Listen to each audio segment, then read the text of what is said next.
On the whole Ultimatum softcore ladder, there are 1,291 people playing Blade Blast. Of that number, 5 are playing with the cast on crit setup. And have you ever wondered then, why don't people play Bladefall Blade Blast with cast on crit? Well, in short, it's hard to trigger 2 physical spells smoothly since cost breeze doesn't work.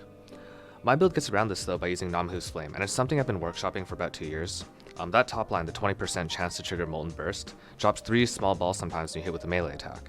And those 3 balls function as an attack and as a result can trigger things like cast on crit.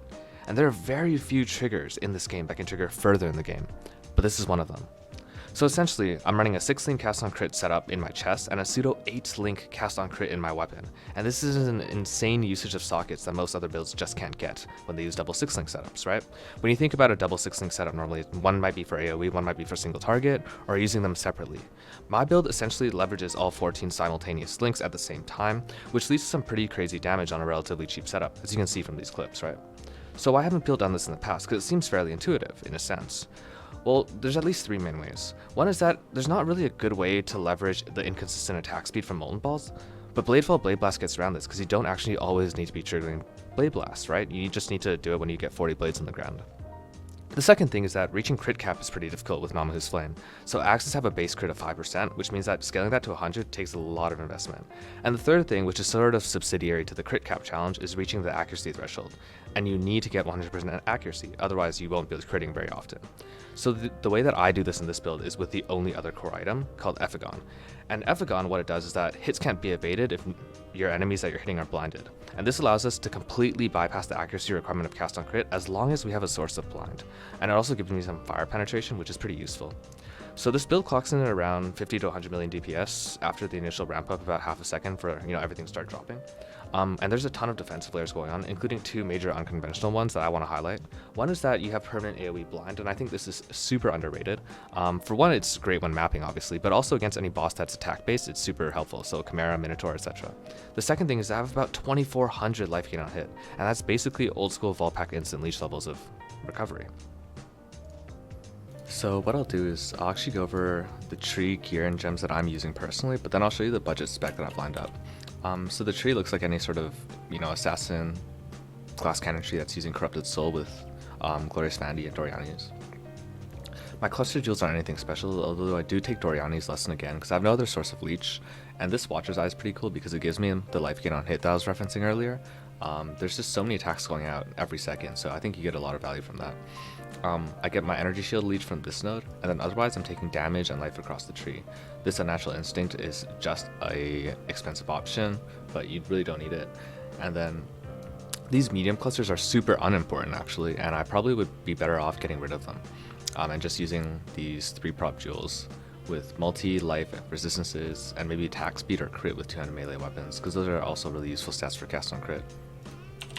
I'll start with the axe. This thing I found corrupted. I bought it for like, 20 chaos, and then I linked it manually with Fall Orbs and whatever. This is what enables me to have an 8 link. Remember, Ngamahu's Flame in this build actually needs to be linked, unlike socketed in normal setups. So those links are really important because otherwise the cast on crit skill, in this case, Blade of Blast, doesn't actually get supported. My chest is actually what enables Ephagon. My nearby enemies that are blinded is a Redeemer mod, and the attack crit is really important for me to hit crit cap. The Frenzy Charge, however, is pretty much just there for more damage and more attack speed, so I can take attack speed away from other places. Ephagon is the helmet, or the amulet I referenced, and then this helmet is not particularly important, so helmet, boots, and gloves are flex positions. They're probably just going to be rares that help out with resist, life, energy shield, whatever it may be. But the Flow and Tethered is a great belt here. There's another really good option that we found recently, which is a String of Servitude Corrupted Belt, and you can get one with something like 75% crit multi and 25% max life, so that is really good. My flasks are pretty standard for what you see in Elemental build. Bottled Faith, again, is your sort of high-end option, but this Wise Oak is cheap, a Diamond Flask, a Sinner Swallow, and then a Quicksilver, although I do run this Quartz Flask while mapping. And then the gem links that I'm running with this time. So in my weapon you saw the Blade Blast setup with cast on crit, and then I'm running a Cyclone cast on crit in my body with Bladefall, Cascade, Fortify, and increased crit, again because you need to hit that crit cap. a Wave of Conviction, Combustion, Arcanist Brand, and Culling Strike setup help me with my bossing.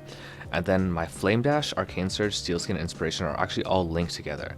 So that means I have Steel Skin on my left click, and then when I'm walking around, my Steel Skin's always proccing, and this keeps up my Inspiration charges and my Arcane Surge at the same time. But if you look out in towards the budget setup that I'm using, this is, I think, what you would want to go for if you didn't really have a nice budget going on. Doppelganger Guise is one of the newer uniques in the game, and this lets you get crit cap much easier than anything. But because you're not running a nearby or enemies are blinded chest, you have to run Flesh and Stone at this point. And that's the big gemling change.